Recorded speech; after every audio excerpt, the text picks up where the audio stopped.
Welcome everybody to Portland by Night. Last time we had our kindred.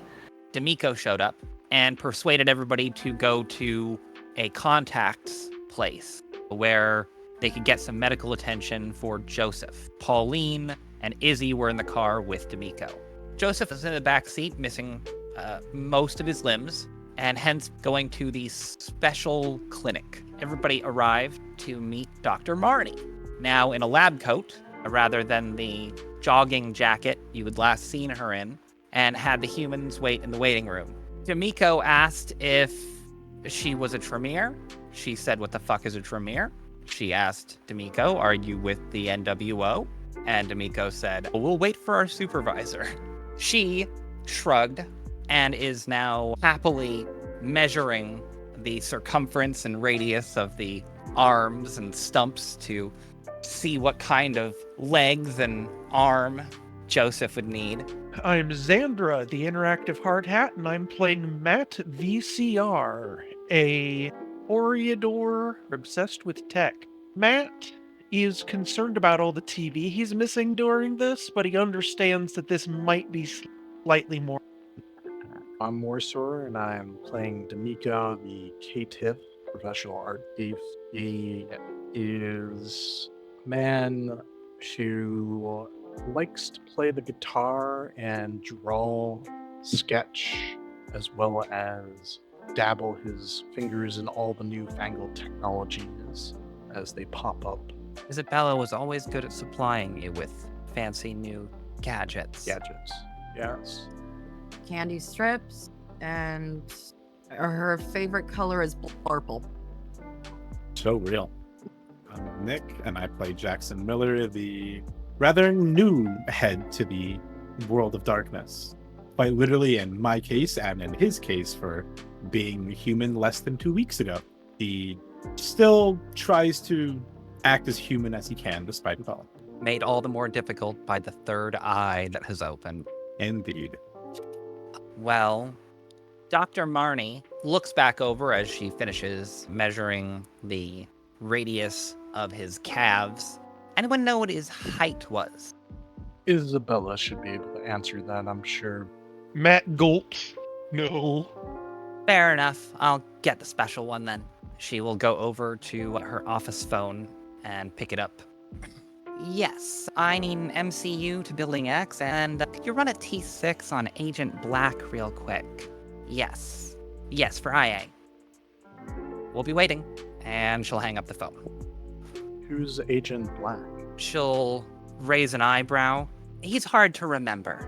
Hence my question. If I told you what he did, you wouldn't remember in 5 minutes. Mm-hmm. Suffice it to say, he works with the media in a protective capacity. I've known Agent Blacks, whatever you want to call it then. Why did you ask about him? It seems strange that he would send you. That he would send? Pretty sure Isabella is not Agent Black. She'll give a little quirk of a smile, leaning against her desk. That would be the strange part. We don't have an agent, Isabella. Yes, I understand that, but we've met before, and you were working. If you'd met Agent Black before, you wouldn't remember him. No. You and I have met before, don't you recall? Yes, I've met both of you. Once before, I was instructed to create a facsimile. Yes. I look over at Jackson. This is the lady that had your dog when we picked him up. I see. Thank you for that again. You're welcome. I quite enjoyed the creative process. What? It's not important, I'm sure, but No, hold on. Creative process. look, this is not relevant to the current situation. You say that the only way that we could have gotten here was through an agent. Well, how do you think we got here then? While you're all having that conversation, Jackson and Dimico being the most focused that direction, I imagine Matt is standing back a little bit, paying attention a bit, but also thinking about the TV that you're missing. I am thinking about the TV that I'm missing. So you are nearest the door. Yeah, I'm looking around for a TV guide in this room. I don't think I'm gonna find one, but maybe there is. You hear psst, as if somebody is making a small shushing sound to get your attention. Psst, psst. I'll look around, see if I can find the source of that noise.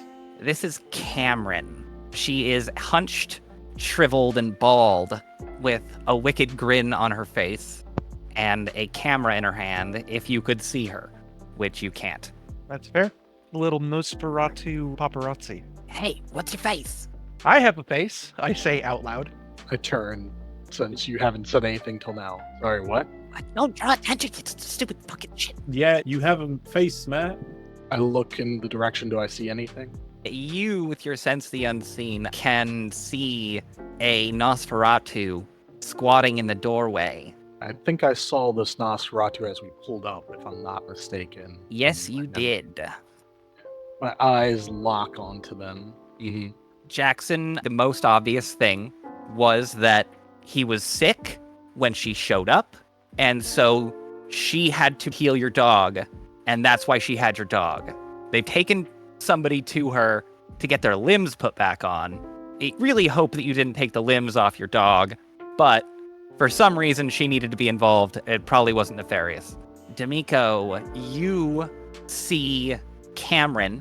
You've seen her once or twice before, seeing as you know about the security cams. She is mouthing and pointing.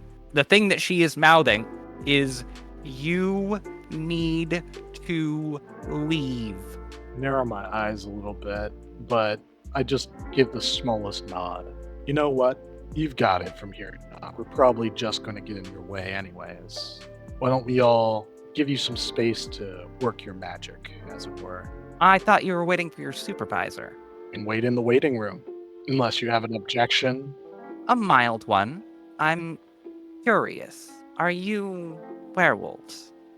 No. Even Matt's smart enough to laugh at that one.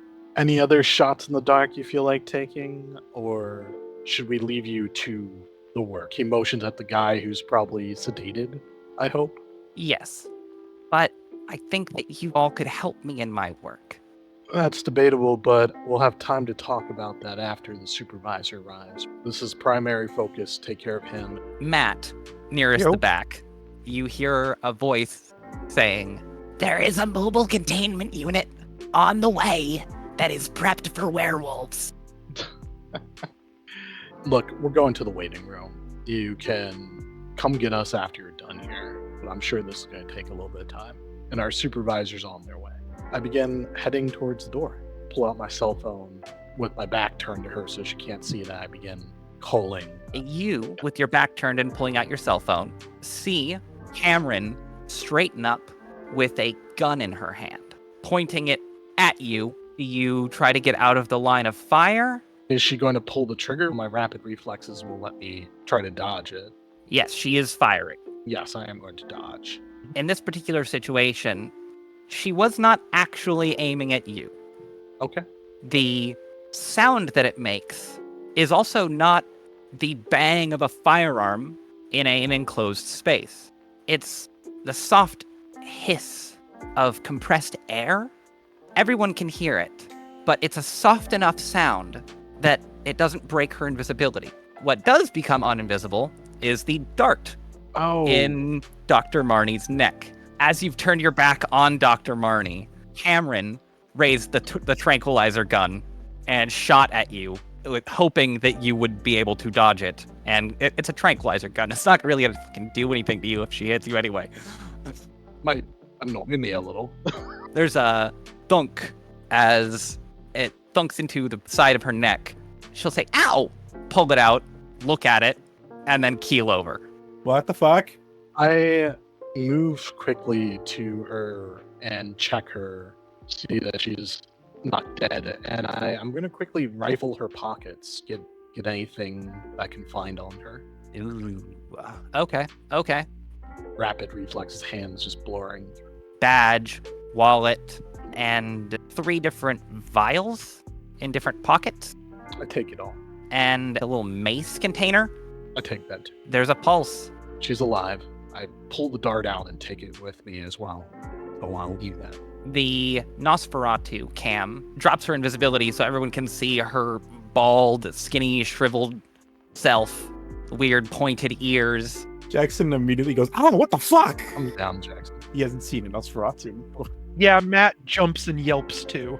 I turn and She'll whip up her camera and take a picture with a flash on. of who? Everybody just of the scene through the door. What the fuck are you doing? I was probably fiddling thing, and that spooks me, so I throw it. Notable thing, as she turns visible, is that she has 3 claw marks across her face. Is that a wound or does it look like an old scar? It looks half healed like a wound she got earlier tonight. Got it. All right. Listen, what's the deal here? What's the score? I know that you said that we need to leave now. Now I'm with you, but what's with this woman? What's with this place? Who are We'll you? tell you everything, but we need to get you into the tunnels. Straight that way. Take every second left. I point at the guy still on the table. What about that guy? Is he worth your life? He might be, yeah. Then stay here. And she will scurry off. Before she leaves, she will point at Fox and say, "He stays. Stays where? Here. He ain't coming in the tunnels." Fox would absolutely argue, but she would turn invisible and leave at that point. Mm. Run around a got- corner, you go to look and she's not there. I take the phone that I had been pulling out. I immediately call Isabella. Thank you for watching Portland by Night. Links are in the description for the full playlists and ways to donate if I made you feel something. The night holds a rich bouquet of emotions. Let me know what we made you feel in the comments below.